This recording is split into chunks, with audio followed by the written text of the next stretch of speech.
नमस्कार दोस्तों, मैं हूं अनिल। आपका स्वागत है हमारे YouTube चैनल गुरुजी स्टडी अड्डा में। दोस्तों आज हम आपको अब्राहम हैरोल्ड मैस्लो का सिद्धांत के बारे में विस्तार से चर्चा करेंगे और आपको पढ़ाएंगे। दोस्तों यदि एक बार आप इस वीडियो को पूरा बिना स्किप किए हुए देख लेते हैं तो हम दावे के साथ कह सकते हैं कि आप इस सिद्धांत को कभी नहीं भूलेंगे। तो दोस्तों यदि चैनल पर नए हो तो चैनल को सब्सक्राइब करके बेल आइकन प्रेस कर लीजिएगा ताकि आने वाली वीडियो की सूचना आपको मिल सके और वीडियो को लाइक शेयर कीजिएगा। चलिए दोस्तों हम शुरू करते हैं। अब्राहम हैरोल्ड मैस्लो का सिद्धांत जो कि 1908 ईस्वी से 1970 ईस्वी तक रहे। अब्राहम मैस्लो साहब अमेरिकी मनोवैज्ञानिक थे। अब्राहम मैस्लो साहब ब्रुकलिन में पैदा हुए थे और अब्राहम मैस्लो साहब यहूदियों के वंशज थे और अब्राहम मैस्लो साहब कॉलेज ऑफ न्यूयॉर्क में अध्ययन किया था। चलिए दोस्तों हम शुरू करते हैं। अब्राहम मैस्लो का सिद्धांत जो कि 5 नामों से जाना जाता है: मानवतावादी सिद्धांत, मांग एवं आपूर्ति का सिद्धांत, नाभिकीय मांग का सिद्धांत, चौथा है आत्मसिद्धिकरण का सिद्धांत, 5वां है पदानुक्रमित मांग का सिद्धांत। तो दोस्तों इस सिद्धांत के इतने नाम क्यों पड़े, दोस्तों इसकी चर्चा हम आगे करेंगे। यदि आप आगे का वीडियो देखेंगे तो आपको पता चल जाएगा कि अब्राहम मैस्लो के सिद्धांत को इतने नामों से क्यों जाना जाता है। देखिए दोस्तों, बात क्या है कि हम एक ट्रायंगल बना लेते हैं, इसे ट्रायंगल का सिद्धांत कहते हैं। इसी ट्रायंगल में आपके 5 स्टेप आते हैं। पहला स्टेप आता है जैविक मांग, दूसरा स्टेप आता है सुरक्षा की मांग, तीसरा स्टेप आता है प्रेम या लगाव, चौथा स्टेप आता है सम्मान की मांग और 5वां स्टेप आता है आत्मसिद्धिकरण। देखिए दोस्तों, एक हम आपको कहानी सुनाते हैं, इस कहानी को आप समझ लेंगे तो अब्राहम मैस्लो के इन 5 सिद्धांत को आप आराम से समझ लेंगे। पहले मनुष्य कैसा था? तो पहले मनुष्य आदि मानव था। आदि मानव की मूल आवश्यकता क्या होती है? आदि मानव की शुरुआती आवश्यकता होती है भोजन, पानी, आराम, नींद, सोने के लिए मिल जाए, खाने के लिए मिल जाए, उसके लिए बहुत है जो आदि मानव रहता था। दोस्तों इस पहले स्टेप को हम क्या कहते हैं? जैविक मांग कहते हैं। जैविक मांग के अंतर्गत भोजन, पानी, आराम, नींद यह मनुष्य की या आदि मानव की पहली आवश्यकता थी। तो अब्राहम मैस्लो ने इसे जैविक मांग नाम दिया जो पहला स्टेप था। और दोस्तों पहले स्टेप के बाद हम आते हैं अब दूसरे स्टेप में। जैविक मांग में आपका भोजन कैसे प्राप्त हो गया? आपका भोजन कंदमूल से प्राप्त हो गया। जो आदि मानव थे जानवरों को मारकर वह अपना भोजन प्राप्त कर लिए। दोस्तों अब बात उठती है, यदि जानवर को मारकर आदि मानव खा जाते हैं तो आदि मानव को भी तो मारकर कोई खा जाएगा। तो अब बात उठती है सुरक्षा की मांग की। तो आदि मानव जो थे वह अपनी सुरक्षा की मांग के लिए, अपनी शारीरिक सुरक्षा के लिए, आर्थिक सुरक्षा के लिए दोस्तों वह अपने घर बनाने शुरू किए, गुफाएं बनाने शुरू किए, कंदराएं बनाने शुरू किए और दोस्तों अपनी शारीरिक सुरक्षा के लिए वह पत्थरों के विभिन्न औजार बनाना शुरू किए। तो अब दूसरा स्टेप क्या है? सुरक्षा की मांग का। सबसे पहला स्टेप क्या है? जैविक मांग का। यह अब्राहम मैस्लो कहते हैं पहले व्यक्ति की जैविक जरूरतें की पूरा होती है, भोजन, पानी, आराम, नींद। फिर दोस्तों उसके बाद व्यक्ति जो होता है वो अपनी सुरक्षा चाहता है, सुरक्षा की मांग करता है जो आर्थिक शारीरिक होता है। फिर दोस्तों उसके बाद क्या होता है? शारीरिक सुरक्षा हो गई, जैविक मांग की पूर्ति हो गई। तो दोस्तों जो आदि मानव थे उनके वंशज तो सीमित हो जाएंगे, वंशावली समाप्त हो जाएगी। यानी कि जब वह अकेले रहेंगे तो किसी से लगाव प्रेम तो होगा नहीं, तो आगे पीढ़ी बढ़ेगी नहीं। तो जरूरत किसकी होगी? प्रेम की, लगाव की। तो आदि मानव ने प्रेम लगाव शुरू किया, तीसरे स्टेप पर पहुंच गए। तीसरे स्टेप का मतलब परिवार बनाना शुरू कर दिए, मित्र बनाने शुरू किए, रिश्ते नाते बनाने शुरू किए। तो दोस्तों यह तीसरा स्टेप है प्रेम, लगाव कि परिवार, मित्र, रिश्ते नाते बनाने की। अब दोस्तों अब्राहम मैस्लो बताते हैं कि जब जैविक मांग पूरी हो जाएगी, सुरक्षा की मांग पूरी हो जाएगी, प्रेम, लगाव, परिवार, मित्र सब कुछ बन जाएगा तो एक सामान्य जो आदि मानव होगा वह अपने कबीले में सम्मान पाना चाहेगा, पहचान बनाना चाहेगा कि उसका कबीले में सम्मान हो, पहचान हो।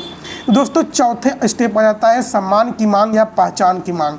अब दोस्तों सम्मान, पहचान सब कुछ हो गया तो जो आदि मानव था वह पहले क्या सोचता है? हम भैया इस कबीले के राजा होते, जो हम कहते वही सब करते। तो दोस्तों वह जो राजा बनना चाहता है वह क्या है? आत्मसिद्धिकरण है, स्व यथार्थीकरण है। जैसे दोस्तों आप क्या हैं? आप पहुंच गए दिल्ली गए हैं आप चपरासी की नौकरी करने के लिए। दोस्तों आप चपरासी की नौकरी करने के लिए दिल्ली गए हैं या आपका लक्ष्य है, लेकिन दोस्तों आप बन गए IAS, तो क्या है, जब आप आईएएस बन गए, चपरासी की नौकरी करने गए थे, तो यह आपका स्व यथार्थीकरण या आत्मसिद्धिकरण नहीं होगा दोस्तों देखिए, जो आप सोचेंगे, जो आप बनना चाहेंगे, यदि आप वही बनेंगे तो आपका क्या होगा, आत्मसिद्धिकरण होगा, स्व यथार्थीकरण होगा।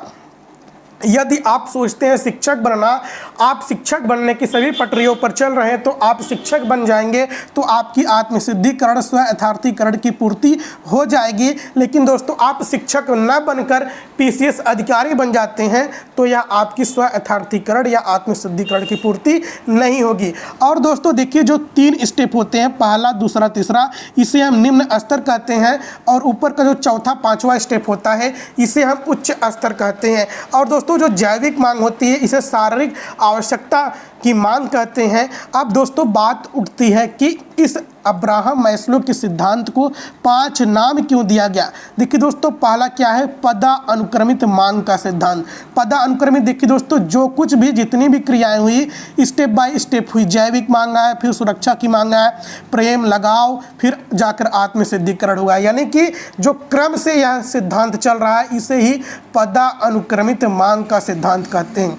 अब दोस्तों आत्मसिद्धिकरण का सिद्धांत क्यों कहा गया, हम तो आत्मसिद्धिकरण के सिद्धांत के बारे में आपको बताएं कि व्यक्ति जो बनना चाहता है, यदि वह वही बनता है तो हम कहते हैं यह आत्मसिद्धिकरण का सिद्धांत की पालन कर रहा है। लेकिन यदि वह जो सोचता है वह नहीं बन पाता तो आत्मसिद्धिकरण, स्व यथार्थीकरण के सिद्धांत का पालन नहीं करता है। अब दोस्तों बात उठती है मांग एवं आपूर्ति का सिद्धांत। मांग एवं आपूर्ति के सिद्धांत का मतलब क्या है, जो आदि मानव था उसकी शुरुआती मांग क्या थी, जैविक मांग थी, भोजन, पानी, आराम, नींद, तो यह उसकी पूर्ति हो गई।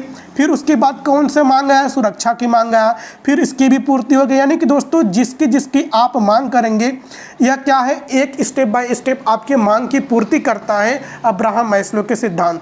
फिर दोस्तों अब बात करते हैं नाभिकीय मांग का सिद्धांत। नाभिकीय मांग में देखिए दोस्तों, आपने जैसा देखा होगा नाभिकीय संलयन या नाभिकीय विखंडन, तो उसमें क्या होता है, जो इलेक्ट्रॉन, प्रोटॉन, न्यूट्रॉन जो होते हैं वह आपस में एक दूसरे से इस कदर बंधे होते हैं कि एक दूसरे के कक्षा में प्रवेश नहीं करते हैं। धनायन ऋणायन की प्रक्रिया जो होती है वह स्टेप बाय स्टेप होती रहती है। इसीलिए दोस्तों इसे नाभिकीय मांग का सिद्धांत कहते हैं, क्योंकि यह जो कुछ भी होता है एक स्टेप बाय स्टेप होता है। पहला स्टेप दूसरे में नहीं भागता, दूसरा स्टेप तीसरे में नहीं भागता, तीसरा स्टेप चौथे में नहीं भागता। यानी कि यह एक संलयन नाभिक की तरह कार्य करता है, एक अपनी कक्षा में कार्य करता है, तो इसे नाभिकीय संलयन या नाभिकीय मांग का सिद्धांत कहते हैं। अब दोस्तों बात करते हैं मानवतावादी सिद्धांत। मानवतावादी सिद्धांत दोस्तों आपने शुरू से ही देखा होगा, जो आदि मानव थे पहले जैविक मांग की पूरी की, फिर सुरक्षा की मांग की पूरी की, फिर प्रेम, लगाव, सम्मान, आत्मसिद्धिकरण। यानी कि दोस्तों यह क्या दर्शाता है, क्या दिखाता है, मानवतावाद दिखाता है। इसलिए अब्राहम मैस्लो के इस सिद्धांत को मानवतावादी सिद्धांत कहते हैं। अब दोस्तों देखिए सी-टेट में क्वेश्चन कैसे पूछता है। जैसे कि क्वेश्चन पूछता है, एक गरीब महिला है जिसके कपड़े फटे कुचैले मैले हैं और वह सड़क पर जाती है, तो उसकी मूल मांग क्या होनी चाहिए। तो दोस्तों देखिए, जो गरीब महिला है उसकी मूल आवश्यकता, मूल मांग क्या होगी। यह अब्राहम मैस्लो के किस सिद्धांत का पालन करता है, तो दोस्तों उसका मूल मांग क्या होगी, जैविक मांग होगी। यह तो वह गरीब है, फटे कुचले मैले कपड़े पहने, उसके लिए खाने के पास कुछ नहीं है, तो उसे शुरुआती मांग उसकी क्या होगी, उसे भोजन चाहिए, पानी चाहिए, आराम चाहिए, नींद चाहिए। तो जो गरीब महिला है, जो गरीब स्त्री है, तो उसकी शुरुआती मांग यह होगी। अब दोस्तों देखिए, जैसे मंत्री जी के पास जैविक मांग वह पूर्ति करते हैं, जैविक मांग उनके पास है। जैसे एक मंत्री जी हैं, उनके पास भोजन, पानी, आराम, नींद सब कुछ है, लेकिन दोस्तों मंत्री जी के पास करोड़ों रुपए हैं। अब करोड़ों रुपए है तो उनकी सुरक्षा कौन करेगा, उनकी आर्थिक सुरक्षा कौन करेगा, बॉडीगार्ड करेगा, तो उनको सुरक्षा की ज़रूरत पड़ेगी। अब दोस्तों मंत्री जी तो अकेले रहेंगे नहीं, प्रेम या लगाव रहेगा सभी से, तभी तो हम मंत्री बन पाएंगे। समाज से लगाव रहेगा, परिवार, मित्र, रिश्ते, नाते, तो यह भी क्या है, प्रेम या लगाव। इस प्रकार का क्वेश्चन आपका सी-टेट में पूछा जाता है। अब दोस्तों जैसे कि सी-टेट में एक क्वेश्चन ऐसा पूछा गया कि रितेश गया मुंबई ऑटो रिक्शा चलाने के लिए, वह जाने के लिए सोच रहा था। यानी कि जब रितेश घर पे था वह सोच रहा था मुंबई जाएंगे और ऑटो रिक्शा चलाएंगे, उसका यह लक्ष्य था।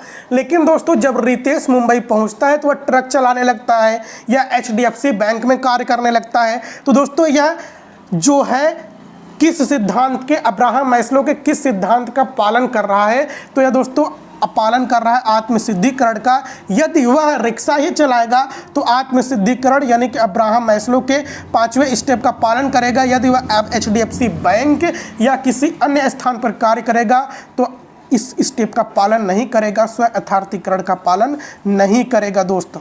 तो दोस्तों वीडियो अच्छा लगा हो, चैनल पर पहली बार आए हो तो चैनल को सब्सक्राइब करके बेल आइकन प्रेस कर लीजिएगा ताकि आने वाली वीडियो की सूचना आपको मिल सके। तो दोस्तों जय हिंद, हम आपसे मिलते हैं नेक्स्ट वीडियो में सभी मनोवैज्ञानिक के सिद्धांत लेकर। तो दोस्तों वीडियो अच्छा लगा हो, चैनल पर पहली बार आए हो तो चैनल को सब्सक्राइब करके बेल